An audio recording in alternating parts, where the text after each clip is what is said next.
З хвилини на хвилину, давайте подивимось інформацію. З хвилини на хвилину або в самий найближчий час для вас.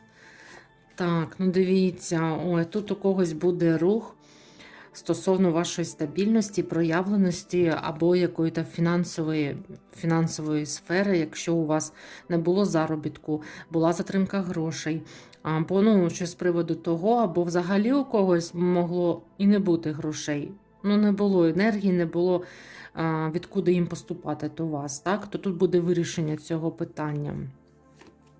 Так, дивіться, це буде вирішення цього питання.